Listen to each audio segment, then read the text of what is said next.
Welcome to the Comics Coffee Metal Podcast, episode 22.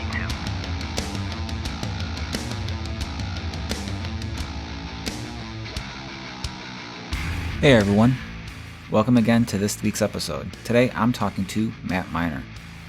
Matt has written a ton of amazing comics, from the Liberators series and Tag Riot from Black Mask. He's written comics with and for GWAR, which, is mind-blowing in of itself. And he's also helped edit and contributed stories to a bunch of amazing anthologies, such as Maybe Sunday and All We Ever Wanted. On top of Matt's comic work, he's also the co-founder of Zion's Mission, an animal rescue that has provided a ton of loving care and homes to a variety of animals who have been abused and neglected. They are an official nonprofit 501(c) charity that's tax deductible, people, and you can go to zionmission.org to find links for helping out with donations and an Amazon wishlist for supplies that they need to help out our furry friends. Matt and I have a fun chat about collecting cassette tapes, telling stories about your passions, and just like a whole bunch more. So let's get to it.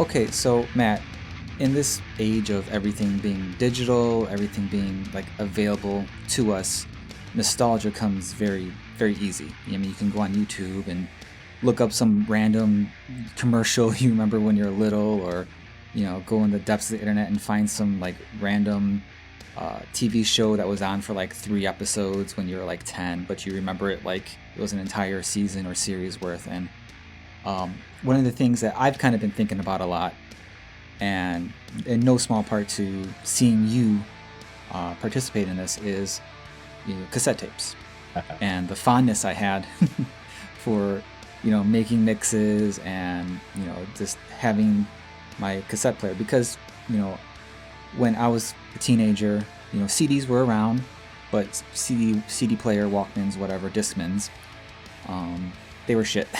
You couldn't like look at them wrong without them like skipping like hell. So yeah. For the longest time, I still had, I still remember very fondly the Sony Sports Edition bright yellow Walkman that I had, that I just beat the living shit. That cost me like, I think it was like $40 back then. It was worth every penny, and I just have a lot of strong memories tied to that, because I was always riding my bike when I was younger, and I was always had my headsets on, and I was always making different mixes. Like one of the first times I made tapes, like I was literally like dubbing the music from the Mortal Kombat soundtrack, but from the movie, from my dad's stereo system. So like I'm listening to this song, but I'm also hearing like the punches and kicks from the fight scenes. That's cool. So, just seeing you kind of like delve into like getting these, old tapes and all that has really kind of sparked that. Is there something that kind of like initiated that for you? What's kind of the story behind you kind of getting back into that? Well, I think it started mostly because I have a huge collection of GWAR stuff, the band GWAR.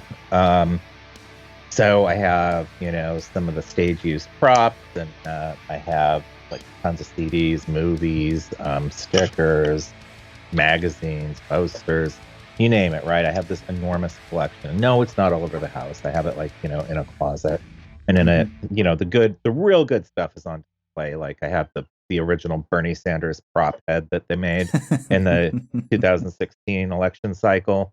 And for any listeners who don't know, GWAR is the band that dresses up like alien monsters, and they kill politicians on stage, and they shoot the crowd with blood, and they have like this elaborate stage show that changes every tour. And they've been around since the 90s, and they're freaking awesome. So I had this huge GWAR collection, and I started buying the tape too to add to the collection, just because I wanted to be a completist or whatever, which is impossible with GWAR because there's just too much stuff. And and once I started getting the tapes, it just kind of like triggered that nostalgia in my brain. I was like, oh, this is cool. And I was like, maybe I should get a tape deck. So so I got, some cheap dual cassette deck off eBay, and went from there. And I don't use that cheap deck anymore. It doesn't, it started squeaking and it wasn't playing right. But I have 2 really, really nice, like top of the line decks, a 2-head and a 3-head deck um, and uh, and hundreds and hundreds of cassette tapes now. Just stuff that I loved when I was younger, stuff that I still love and listen to now. Um, just any of the stuff that just like triggers that little nostalgia in my brain. It was, yeah, I loved the song when I was a kid, so I need the tape. Um, yeah. So hundreds of everything, punk, metal, 80s synth pop, um, goth rock, lots and lots of goth rock, rap, 80s, 80s and 90s rap, 90s gangster rap, tons of the stuff. So, some of it's actually really expensive. The gangster rap tapes, the ones that everyone wants, Eazy-E, NWA, Ice Cube, Dr. Dre. Nice copies of those could be like, 30, $40. So Wow. yeah, so it's a real, some of the holy grail tapes that are, up to like, I I I paid like my most expensive tape was this incredibly rare Cure tape from the band The Cure, and I had just gotten the the Trump stimulus check, and I decided to be stupid and buy something like really nice for myself, and it was $80. So there are cassette tapes out there worth money. So yeah, yeah. I don't know. It's just something about it, And you talked about mixtapes, and just yesterday was like, I fall asleep to music a lot of time, and so I made a mixtape off Spotify, and I just, I paused the recording whenever one of the commercials would come on, and synced it up, and That's awesome. and made a mixtape from a Spotify playlist, and it's like it works great, man. It sounds amazing. So yeah, yeah. I mean, with the right gear and the right tapes that aren't all trashed, they sound as good as CDs a lot of times. So it's not that awful. And something I something I really like about tapes, and I like it about records too, but it's not quite as much so. Is you listen to the album the way that the artist intended. Yes. So you're listening, unless you're like weird and you get up and rewind and fast forward and skip around all over the place. You're listening to the album from start to finish, right? And that's the way the artist intended you to hear the album as a whole piece. And so it really gives you a new appreciation for some of these albums. And now it's all about, singles, and, you're just downloading a couple tracks from iTunes, or, putting a couple of tracks from Spotify into a playlist, and you're not really getting that album experience a lot of times. No, no. I follow a lot of musicians and stuff on YouTube and all that, and a lot of them, they have these huge followings, but one of the big things is like albums aren't really money makers for bands anymore. Or they haven't been for decades at this point. But so that kind of care and thought behind, putting together a whole album, and then, us being able, as listeners to this music, being able to sit down and listen to it with that, I think has kind of gone away. It's come back a bit, I think, with vinyl becoming so big, but vinyl is not something I can get into, not because any other reason than I know I'll really get into it, and I can't afford to really get into it. Yeah. So, It's not cheap. so again, bringing up the tape thing, like it is, yeah, there's like a lost art to making a mixtape, because you could say it's, in theory, it's like a playlist, but I can guarantee you every playlist I have made on my phone, or on well, I don't use Spotify, but when I was using that kind of stuff, Pandora or whatever, it would just be, I would still hit shuffle on it. Mhm. Like I wouldn't have any rhyme or reason to it, but I have a lot of memories, meticulously putting together track listings and things like that for like a mixtape. I made my wife mixtapes, Right. when we were dating in high school and all that. It is, and I've done this since, but there's no real like romance to like, hey babe, made you a playlist. Yeah, right. No. Yeah, because the mixtape, you're writing in the tracks, and you're like, doing a really nice like J card design for the the title. You have to title the thing. I mean, it's more a labor of love than just like, here's a mixtape of my favorite Yeah. songs. Yeah. I mean, Or yeah, and you get a little here's bit. a playlist. You know, Yeah. the playlist isn't as heartfelt. And you get you had a little bit of that when CDs were still around if you were burning CDs, but Yeah. even then every player had shuffle on it, so eventually you would just shuffle it up Yeah. and do all that. And I'm not knocking that kind of stuff at all, because when I go for my runs, I don't have like, oh, this is how I start my run, this is how this is my power song halfway through the run. It's no, I have a bunch of songs I jam out to and I just hit shuffle. I'm like, okay, let's go.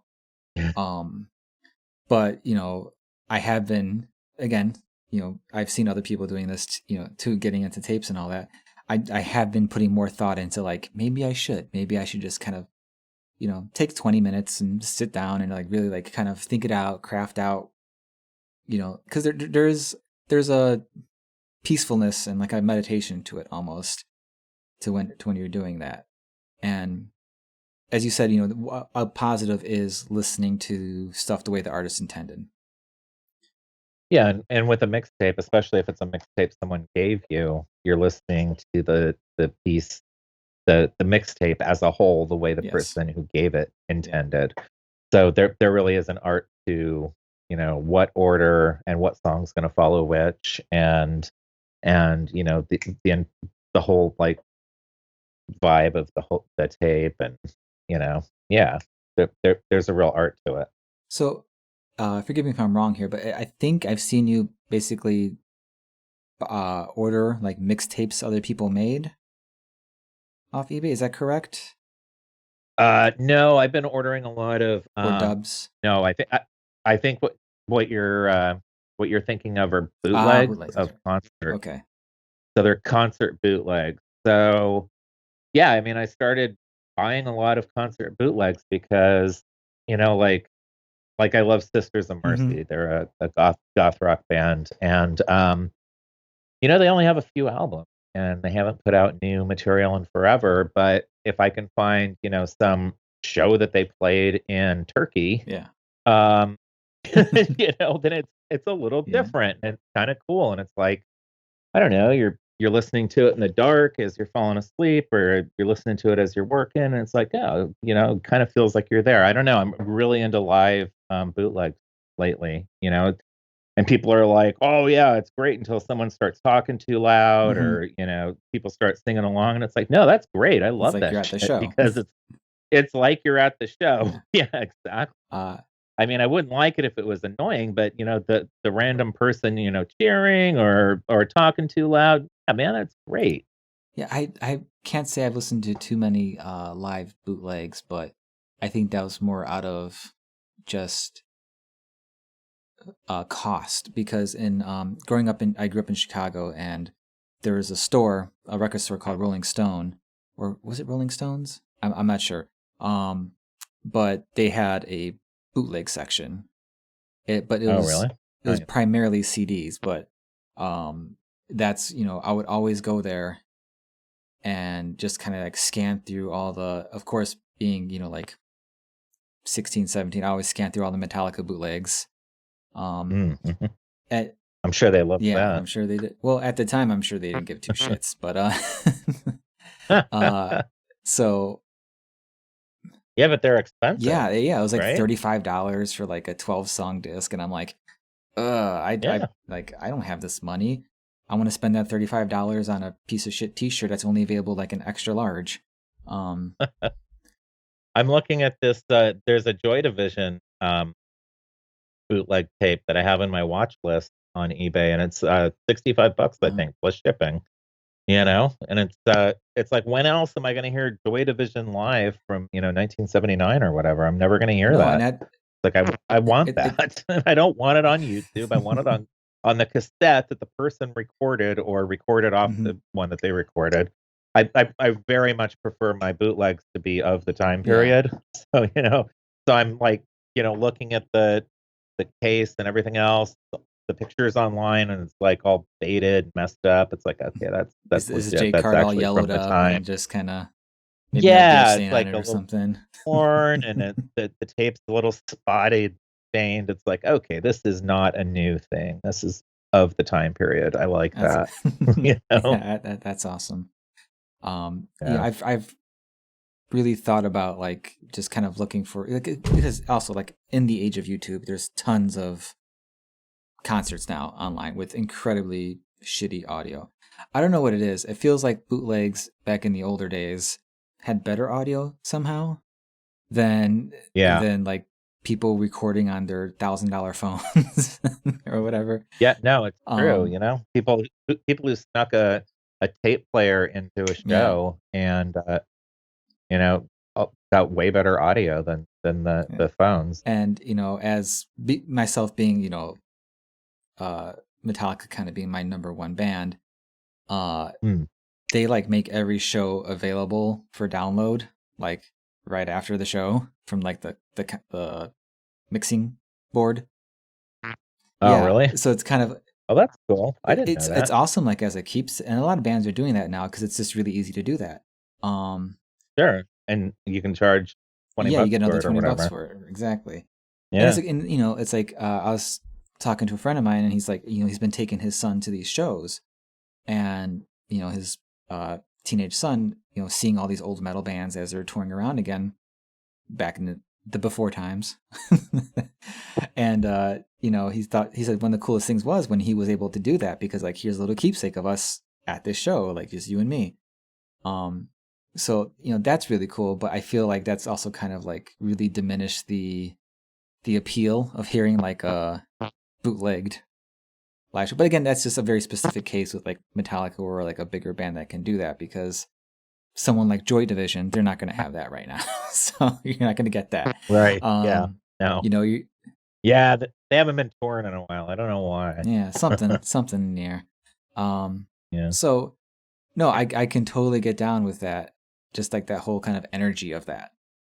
And that's kind of Yeah. something I feel was not necessarily like kind of missing from music, but I think it's something that just adds a lot to the experience of music. Of just Yeah. having that kind of the energy of it just being the bootleg live thing, or even going back to making the mixtapes and all that. And I was talking about this with Ramon Villalobos in the last episode.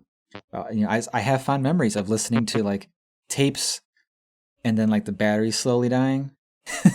So it's getting slower, but it's still Yeah. playing. So you're kind of hearing these songs like in a weird, different way Right. that you just don't get like with digital or anything like that. So that was just something you dealt with. yeah, it was with your Walkman, and then you'd turn it off for a while, and the batteries would like charge back up a little bit on their yeah, end, and you turn it on, you get like 30 seconds more of the song. Exactly. I remember very distinctly the Metallica song Orion, and just how slow and like plodding it was. Like if I had to make a comparison now, it'd probably be like what doom metal is now, just like super slow and just like, and then you turn it off for like a minute, and then you turn it back on, and it's full speed, and then right back to that. Yeah. And when you were a kid, you just did that a lot. I mean, if you didn't have new batteries, you didn't have new batteries. And you that's what you had until you found the cheap, shitty dollar store batteries, or you stole them from somewhere, the junk drawer in the house that always seemed to have some type of no-name battery that no one knows how they got there. Yeah. But yeah, that's just fond memories, and it's just like a different, just like a way of experiencing things that I guess is kind of lost these days. For better, for better, for worse. I'm not saying people they're missing out. It's just like no, it's just a nostalgia thing. It brings back a lot more than just remembering the music. You're remembering like just where you were and things like that. And I can't really. And I mean, there's a whole like tactile feel of the cassette, the way it rattles. Yes. There's a smell of a new cassette. Yes, definitely. Just that smell of plastic and the J card. Yeah, if you It's just intoxicating. It's like a comic book, yes. with a newsprint comic book. You open it up and that smell is just intoxicating. There's just, it just brings back those memories, those good memories. I don't know. The last 4 years have been pretty rough for me. So, for reasons, I know we're not going to talk politics, but for reasons, Well, the last 4 years have been kind of rough. So finding comfort in those little things has been really nice. And, for people listening, like, the not all tapes are 60 or 80 no. bucks. There's a ton of tapes that I've gotten for, 10 for a Mhm. dollar, and it's all stuff I really wanted, so it's just a matter of like finding all the stuff you want cheap, minus the holy grail items, which you're gonna have to pay up for. So Yeah, and that is kind of like the thing behind vinyl too. Like most vinyl records are super expensive, but then you get the ones that are, oh, they're reissuing this, and it's going to be in a neon green vinyl and things like that, and you think, oh, that's kind of silly, but then if it's something you're into, and again, it's something I know I'd be an easy mark for, then I'm like, I can't yeah, afford to get into vinyl. I just know it would be a thing. yeah, yeah. I'm never that much of a mark for like premium colors or whatever on the vinyl. I mean, a lot of times I end up with those just because that's the way they were issued. Mhm. Like I just got the new Boot Blacks. Boot Blacks is a new post punk / goth rock band here from Brooklyn, and I got their new album, and the first pressing was in this like bright orange. They called it Clockwork Oh. Orange. So it's like, oh, that's really pretty, but I wouldn't have paid more for it. Yeah. Like if it had been black, I would have paid the Yeah. exact same amount of Yeah, money. and I'm So not discounting those who do. Again, I'm just saying like yeah, that's no, definitely something that I would be like drawn to. Um, yeah.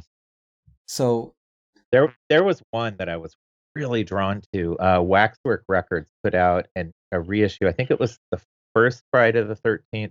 I saw, Was it Friday? yeah, I think so. I saw a lot of people talking about The that. one that was filled with Yeah, I saw a blood. lot of people Yeah, like, oh man, about that oh, one. cool. I would have paid more for that. Yeah. That's so cool. Yeah. So, you've mentioned, this kind of being like a good escape of the past 4 years. And we're not going to talk really much politics because I think you and I are very much simpatico with Yeah. I most mean, things, and no need to dwell on stuff that's hopefully going to be over yeah. soon. So, So, but looking at things that are kind of like nice, pleasant distractions or outlets, you're, I would say, an accomplished comic book writer.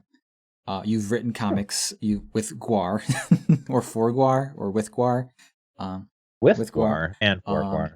You've For GWAR, but also with, yeah. I don't know. I co-write with Matt McGuire from Okay. GWAR. He is Saborg Destructo in the band, and he's also a very good comic artist.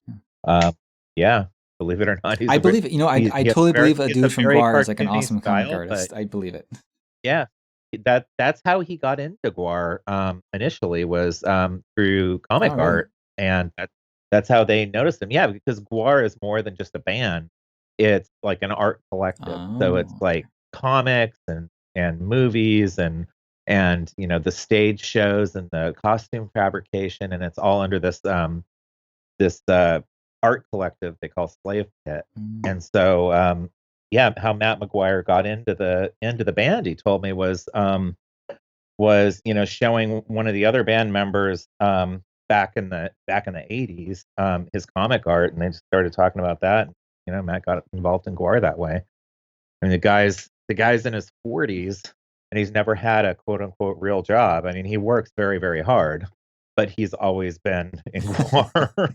So I was like, I was talking to him once because we get jamming and talking on comic stuff, and sometimes it'll be like, holy shit, we've been talking for an hour and a half, and I was talking to him once, and I was like, man, I'm so jealous. You never had to grow up. He's like, yeah, I know, it's great.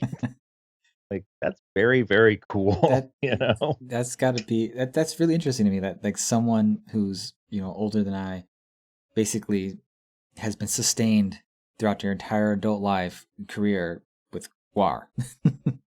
Yeah. Because GWAR. I Well, he's also the foreman of the slave pit, so he does all, he oversees all the fabrication of costume pieces and prop pieces. They make all their own stuff. And they also have a fabrication shop that does custom orders. So they do a lot there too. yeah I It's very, very expensive if you want stuff from them, but they sell a lot yeah of I've it. been pretty familiar with GWAR. I probably since they first were coming around, because I remember having MTV very young, so I think they were seeing them a lot. I remember seeing them in, was that Empire Records? that was Empire awesome. Records, Beavis and Yes, Butthead. that's Yeah. probably where, if not the first place I saw them, maybe the most I've seen them. Yeah. And A lot of people, their first experience with GWAR was Beavis and yeah, Butthead. So yeah. but you've on top of that, you have other passions and things like that. You co-run a rescue for pit Mhm. bulls, and you're currently uh, nursing a rescue kitten, and you had a whole litter beforehand. But you Yeah. also kind of inject a lot of your passion of that stuff into your comics with stuff like Labrador and well, I guess it's all tied together, Liberator and Critical Hit. Yeah. Yeah. And is that something that, like, I'm unfamiliar with this level of timeline for you? So did those come first and then the rescue stuff, or did the rescue stuff come first and then the comic ideas came?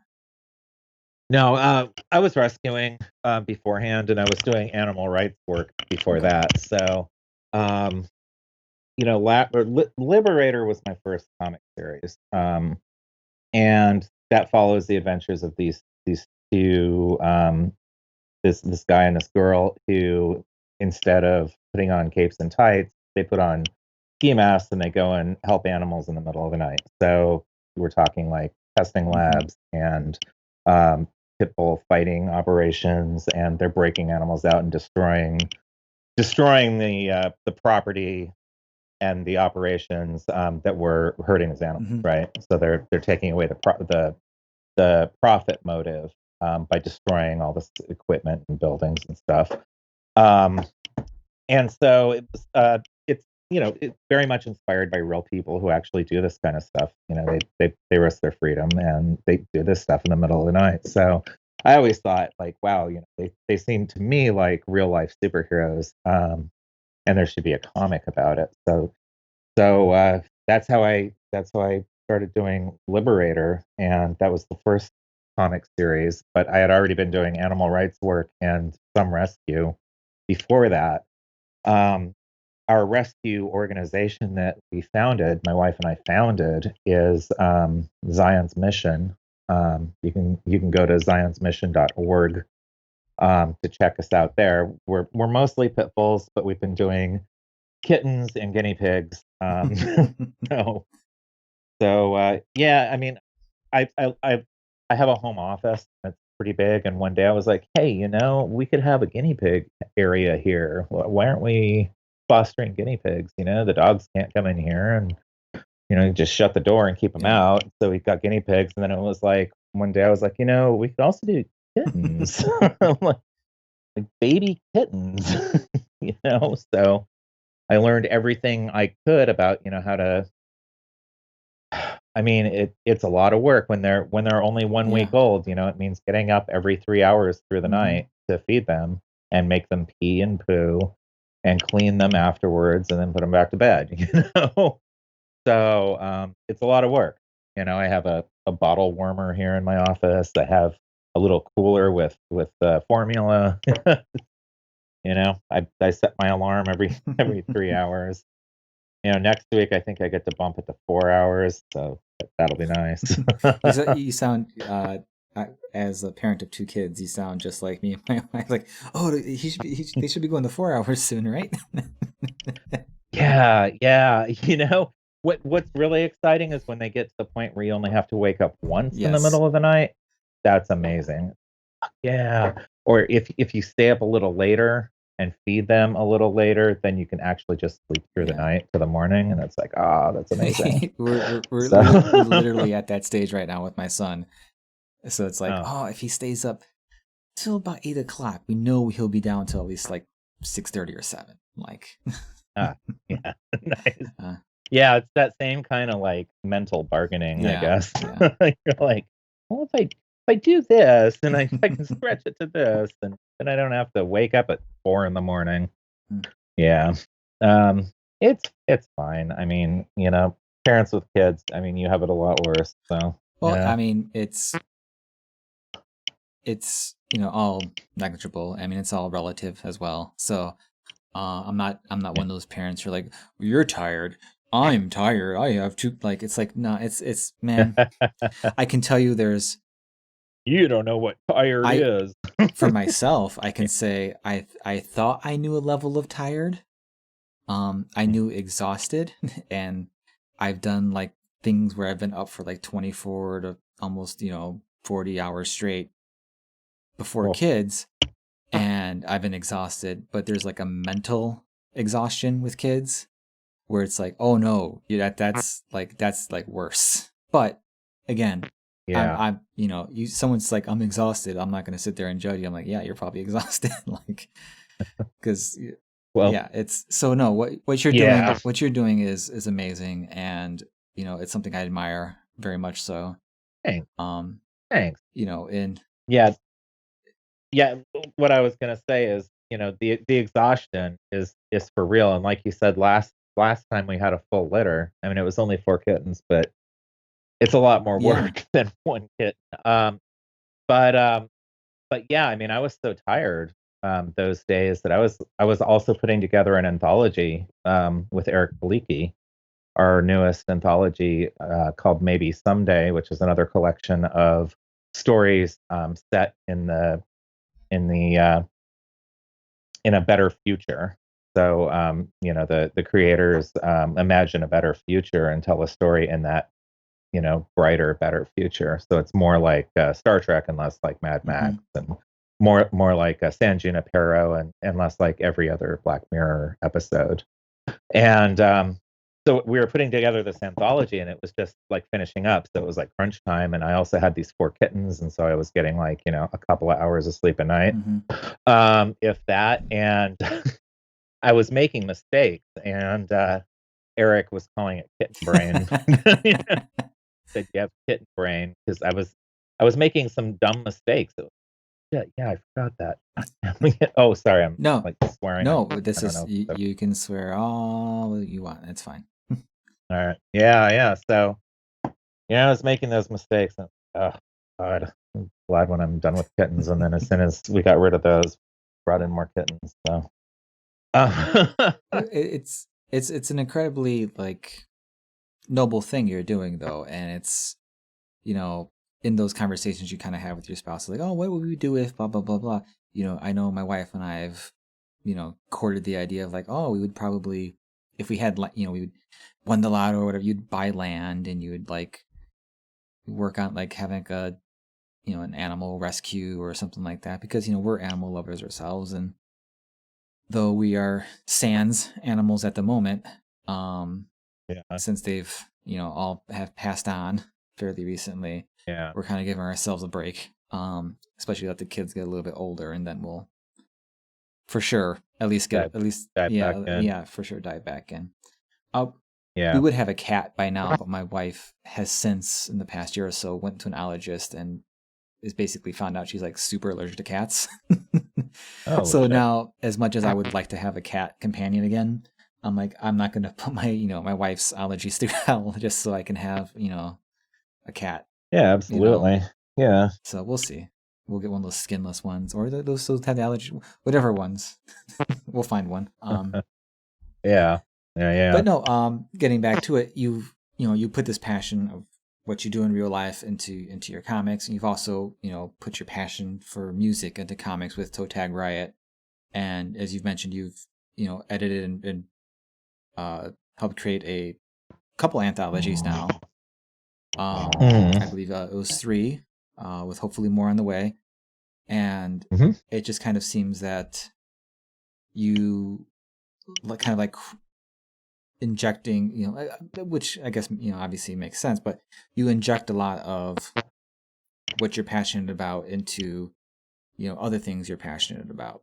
Is there anything that's just kind of like an idea you have for something or a comic or whatever that's just not not involved with music, not involved with, politics or animal rescue or, like that idea? I'm just curious, like, is there something, or is it just all intertwined for you, which, is great, but I'm just kind of, I mean, a lot of it's intertwined. Like I have a horror pitch that I'm starting to send out, and it's a Western horror, paranormal Western horror, and the art is just bananas, gorgeous. But it's also dealing with like some subtle politics in it. So it's all intertwined. But I kind of figure it's not as in your face, obviously, as Liberator. Some of the stuff that I do, like I did the book Poser, which was sure, it dealt with music. It was a punk rock slasher horror, but it also dealt with bullying and how kids can ostracize others, and so it still had a positive message, even though it was very bloody and horrific. But I kind of feel like if you're creating something and it doesn't say something, then why are you doing it? If it's just a horror story for the sake of telling a horror story, that's great, but that's not for me. You know what I'm saying? For me, it's like, Matt, if you're going to do this, it needs to say something about the world around us, or why are you doing it? So, I think you saw that, with our first anthology that you're in, This Nightmare Kills Fascist. It was a collection of horror stories told against the backdrop of our modern political hellscape. And, it was very in your face, and it was very negative and dark, and it was cathartic. It wasn't negative, but it was, it was cathartic.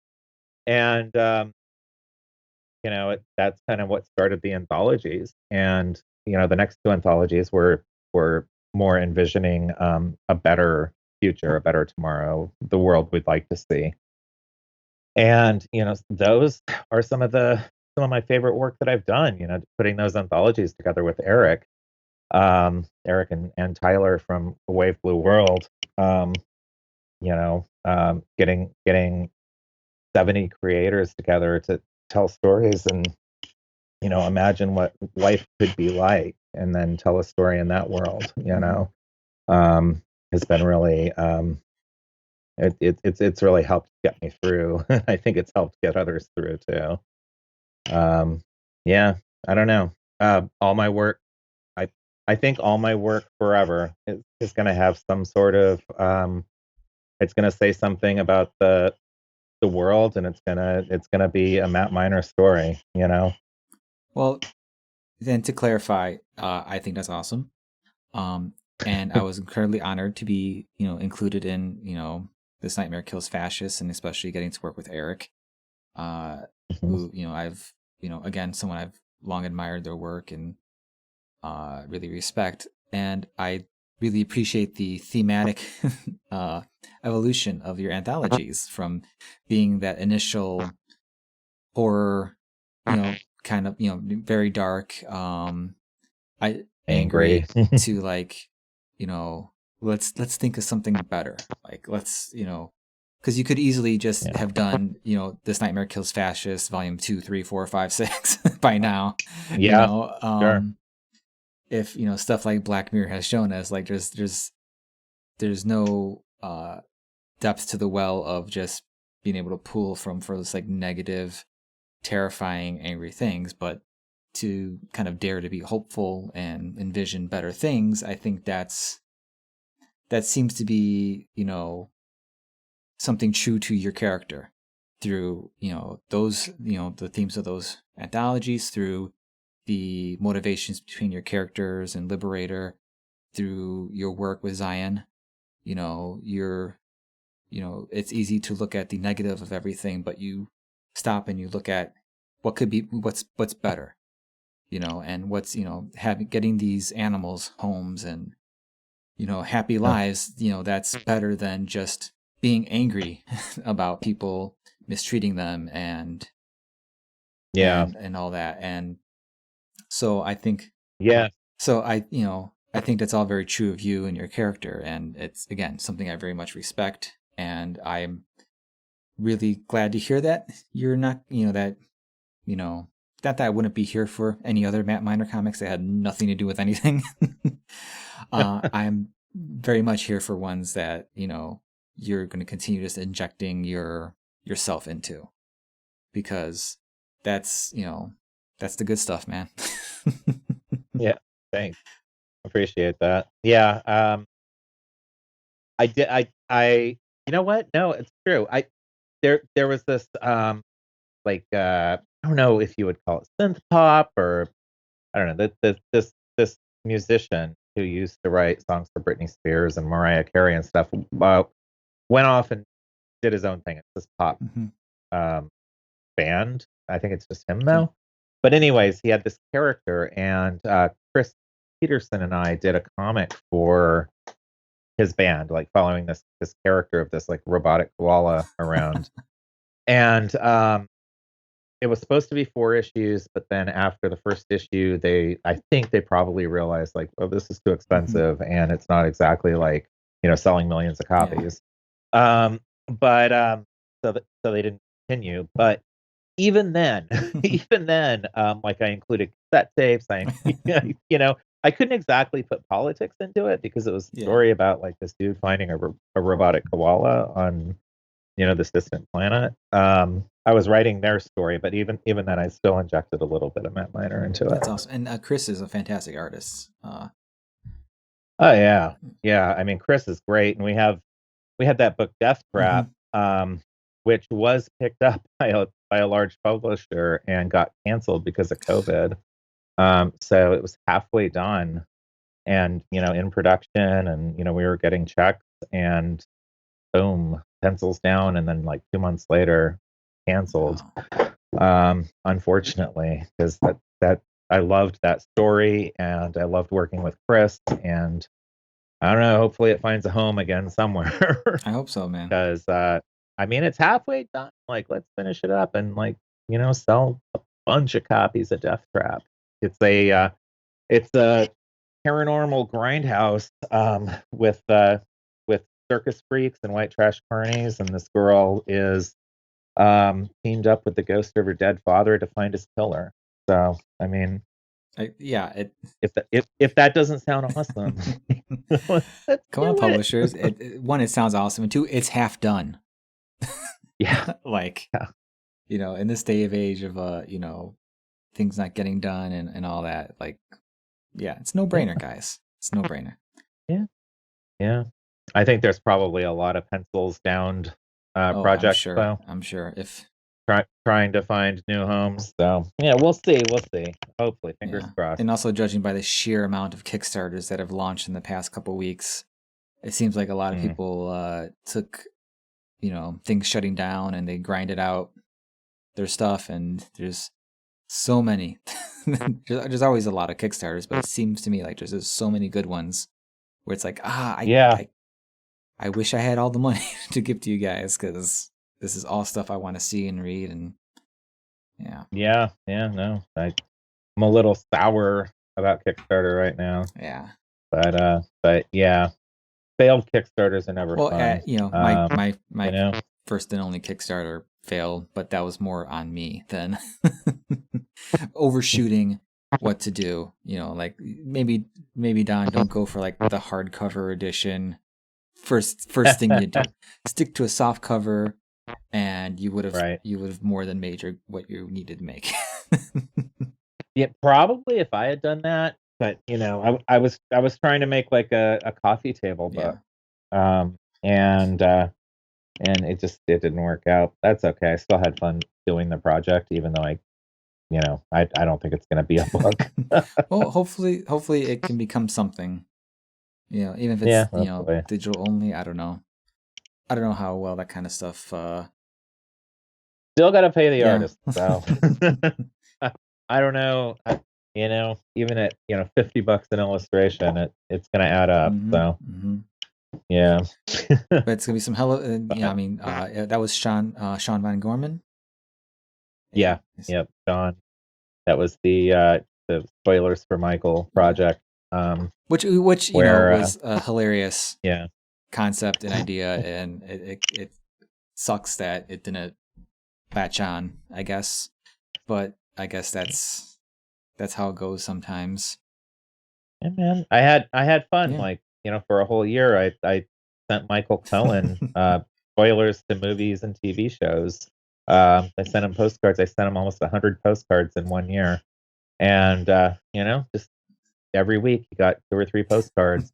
Um, I mean, just like spoiling stuff that he wouldn't be able to see inside prison because I mean, if he's gonna wreck the country, then I'm gonna wreck some shows for him. at the very least, that's some catharsis for you.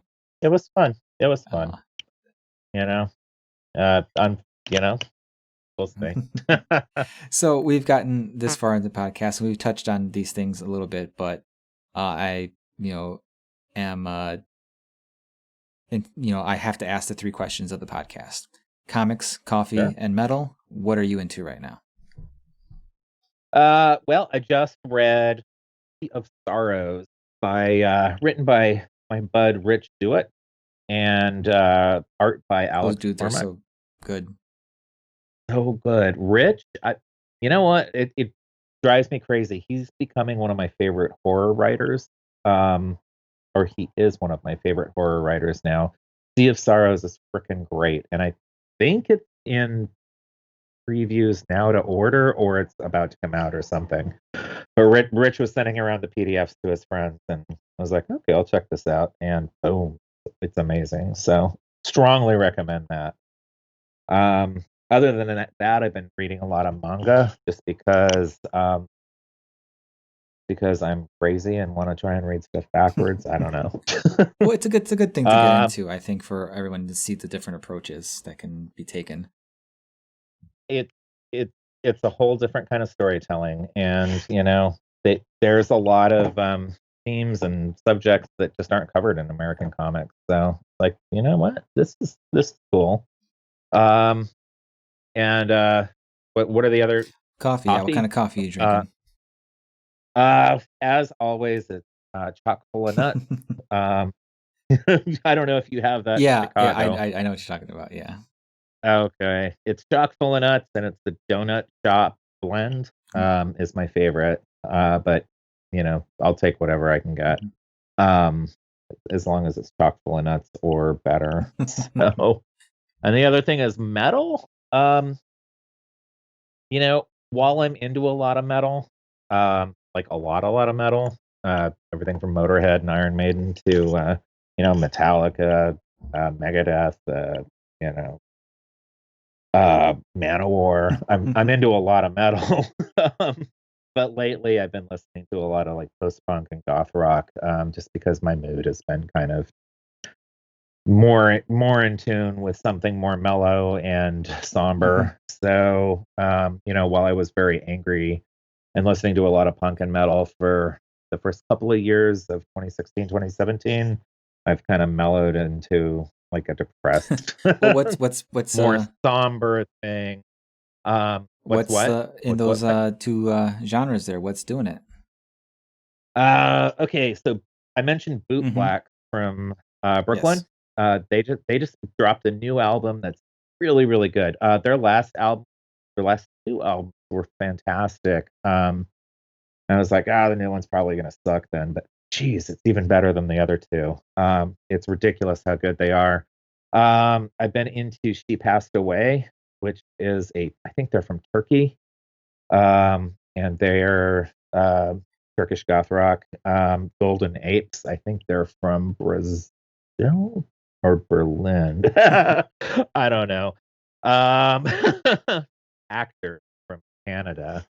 There's been a resurgence of like post punk, like people taking influences from like Depeche Mode and Clan and Joy Division, and making new music in those veins. A lot of synth heavy, dark wave type stuff, and I've been loving it. There's, the last few years has been an explosion Yeah, of it. definitely. So really into it. And then you have people like Clan who have been around since the 80s who are still pumping out a new album a year, and it's just bananas because they also tour every year. It's like, how are you doing that? Yeah, and their new album, I was just listening to it earlier, is freaking amazing. And geez, how do you keep doing it? I don't know. so yeah, that's the stuff I've really been into lately. Oh, that's awesome. Yeah. Hey. Yeah, I've as much as I love metal too, it's kind of impossible these days not to just be able to just expand and go on past things. And I listen to a lot of synth poppy stuff, and I listen to a lot of not a ton of goth stuff, not necessarily because I don't like it, just because I haven't gotten down into that rabbit hole yet. Like I didn't really listen to The Cure until he guessed it on like a Korn Unplugged album. And then I'm like, oh, I kind of Really? like this song. Like, oh, it's The Cure song. Okay, then I go back and I'm like, Korn? oh, Wow. And then I realized that it was a bunch of these songs that I knew were Cure songs that I liked. So I'm like, oh, okay, that's cool. But yeah, so stuff like Joy, like that's not stuff I've gotten into just yet, but I'm always very open-minded when it comes to listening to stuff, because there's just as much chance I'm listening to like some groove death metal, or I'm listening to Tegan and Sarah, or I'm listening to Metallica, or I'm giving Kelly Clarkson song a shot or something like that. Well, hey, I was listening to Lady Gaga before this podcast. You know what? That collaboration they did at the was it the Grammys with Metallica? That was pretty good. Like she, yeah. She's really talented. You know what I found with her though is like it's the hits for me, and it's like I'm not so much into the rest of it. I don't know. The hits are hits for a reason with her. Well, do you have a tape deck? I don't currently have a tape deck. I used to have. I still had a tape deck. It's in my garage. I don't know if it works anymore. It kind of just. Yeah. I know one of them stopped working, and which kind of bums me out because I still have like a crate full of tapes. Because not necessarily like music or albums or anything. I have some, but I have a ton of tapes from when my buddy would come over and we would record. And I had one of the first like digital recorders for recording music, and it had a bunch of these shitty amp simulators and a really terrible like drum machine on there. And we would come over. He would come over like every Sunday, and we would like write for like 3 hours with no intent in mind. Like it's just two guys coming, and it's like, oh, here's a riff, and put it all together, and then we would dub it to a tape. So I have like all these tapes of all this stuff that I'm like, oh, that's cool. So like I'm like, one day I just gotta like go back and listen to it, I guess, and then and see and just see what's there. Get yourself a tape deck, Don. I'm telling you, man. My dad still has the one he that he had going on almost 30 years now, if not more. No, just over 30 years old, or just about 30 years old. Is it silver with the no, it's a sleek black Sony. It was, Oh, okay. I don't know what happened that year, but for some reason, like my dad just went ham on like stereo equipment one year, and so he had like, the equalizer and the receiver and all that, and all of a sudden we had the surround speakers, whatever. I think my dad just got like someone caught him at a store, and they just sold the hell out of them or something. Because my dad was never one to splurge on anything like that. But one day we came home and there's all this stereo equipment, and I'm like, all right, cool. Like, which was weird because my parents never really listened to music. Like, so I was like, what was the purpose of all this? For their son, 10 years later, for their son to like, dub his shitty riffs with his friend at a high speed. to multiple tapes. But no, I should get a tape deck, or at the very least, I've been mulling over the idea of seeing like if there's like a Walkman or something like that. Because my wife and I have a bunch of like old CD players and stuff like that, like in a box in the attic somewhere. So I should probably dig them out and see if I actually have any Walkmans or anything like that in there.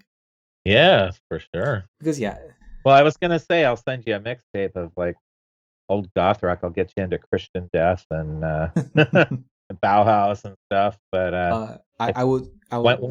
Once you have a tape, I will certainly take you up on that offer. All right, cool. Okay then. All righty. Well, Matt, it's been great talking to you. It's been a long time coming. I've known you on Twitter for a few years, and the great thing about doing this podcast is I can convince people to come and chat with me for a while about things that that Twitter doesn't really allow for, or it's a lot to type out. And yeah, these day and age, like, who calls anybody anymore? Let's just do a podcast. So, but yeah, also it was good to get to tell you, person to person, that how much I respect what you do with not only your activism and your rescue work and all that, but also with how you've hustled with the comics and the anthologies you make and bringing these communities of people together to do these things. It's extremely admirable, and again, I was incredibly flattered to be part of it. Hopefully, I'd love to be part of it again someday. But that's not guilting you into it, just in general. But yeah, I'm glad I get to tell you this person to person, because just saying it in a DM or on Twitter isn't the same to me. So I appreciate you, man. I've always enjoyed knowing you through the Twitters, and I'm glad that we got a chance to chat. So if you want to let the people know where they can find you and what they can do to, if they're so inclined to help out Zion Rescue. Oh yeah. All right, so I'm on Twitter at Matt Miner XVX, and that's Miner with an ER. My website is mattminerxvx.com. From there, you can go to my store, which is the Store Envy. It's mattminer.storeenvy.com, and you can pick up signed copies of the anthology Dawn was. Mm-hmm. And you can help us out through the pandemic, because we're not getting any kind of unemployment from lost gigs. Yeah, not to laugh at that, but it's more like a yeah. it's yeah. I tried applying for that gig insurance or whatever, and was denied. It's like, why? I'm a gig worker. I lost work. Help me out here. I'm losing work. Yeah, well, but yeah, I got nothing. So Store Envy, it's mattminer.storeenvy.com. And that, I think that's it. Zion's mission is zionsmission.org. And you can see the animals that we have available to foster, adopt, the hospice animals that you can sponsor. We have donation links there. We also have the link to our Amazon wish list. All donations are tax deductible. Since we're a 501c3 charity nonprofit. Yeah, I think that's it. And you know what? Something doesn't feel right, and I feel like I have to say it now. At the very end here, at the very least, fuck Trump, fuck Mitch McConnell, fuck Rudy Giuliani, fuck the GOP, and I guess fuck everybody who's ever voted for them. So fuck Lindsey Graham. Fuck Lindsey Graham. And big time. He's gonna lose. So gonna lose. It's gonna be great. It's gonna be great.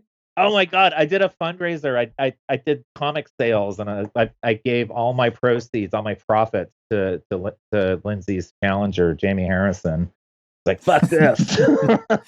I don't know. It was only like $60. It's like, hell yeah. So yeah, I was saying, we don't have to go into politics, but it didn't feel right without at least saying that. Oh god, yeah, fuck them all. Fuck them all. And then once hopefully once Biden's in office, fuck him too, and let's get Well, once Biden's in office, the work Yeah. begins of trying to push him towards the things that we really Exactly. need. And So, yeah, like that's it's not not business. that's not the yeah, end. It's not the end game. It's the start of business. Exactly. Like working with someone we can actually work. Exactly. You know. Exactly. So yeah. All right, I feel better. You feel good? Yeah, I feel great. All right, man. Matt, thanks again for coming on. Thanks for having me. All right.